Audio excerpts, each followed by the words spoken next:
Welcome back my YouTube channel Old Coins Collection. Today, we're diving deep into the value of the 1965 Washington quarter.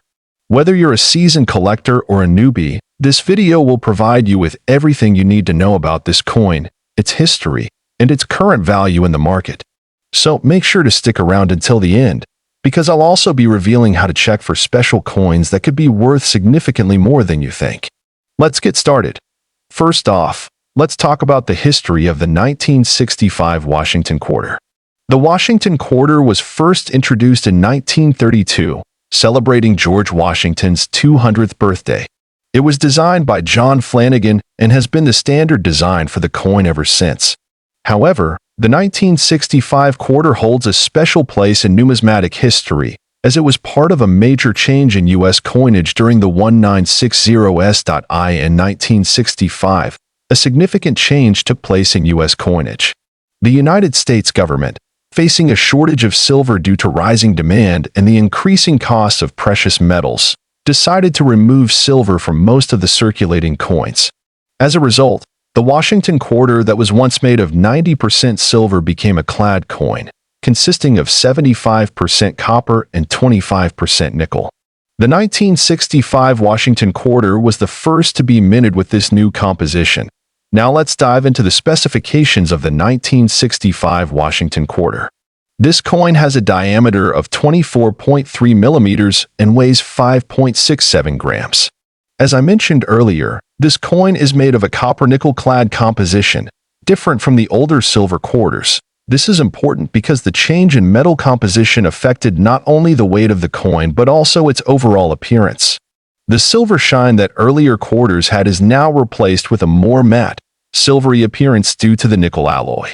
So, when you're looking for a 1965 Washington quarter, you'll notice this difference immediately. Just a little fact for the hardcore collectors: the 1965 quarter had no mint mark. This was the first time that the U.S. Mint dropped the mint mark on the quarter, a move that lasted from 1965 to 1967. So, when you're looking at a 1965 Washington quarter, there will be no mint mark underneath the eagle on the reverse side. Now, let's talk about the real reason you're all here: the value of the 1965 Washington quarter. For most of these coins in average circulated condition, you're looking at a value of about 50 to 75 cents. Yes, the 1965 Washington quarter is not as valuable as some of its predecessors due to the change in metal content.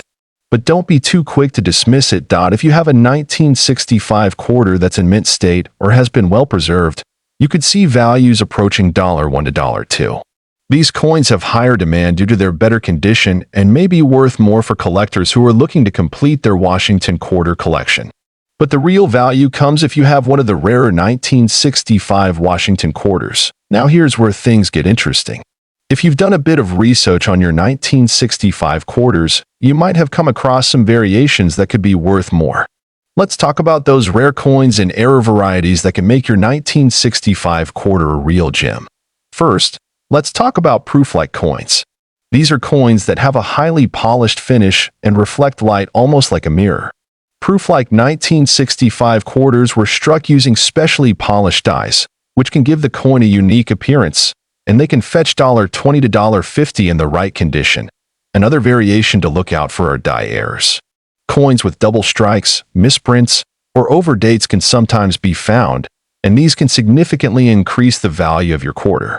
While die errors in 1965 quarters are relatively rare, if you find one, it could be worth several $100s, depending on the severity of the error.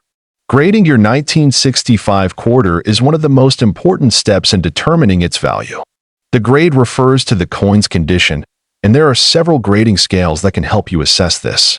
Coins are graded on a scale from 1 to 70, with 70 being a perfect coin.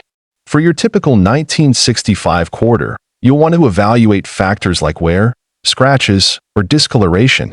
For example, in good G4 condition, your coin might have a lot of wear, but the main design elements are still visible. In extremely fine EF40 condition, the coin would have only slight wear, with sharp details.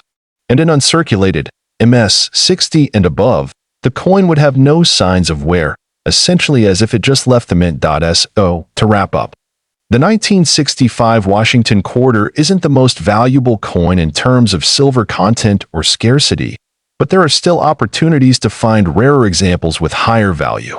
Whether it's a proof-like coin, an error coin, or one in mint condition, you could find yourself holding on to a coin that could be worth $50 to $100 or more depending on its unique characteristics. Piece of currency. Thanks for watch videos. Subscribe my YouTube channel Old Coin Z Collection.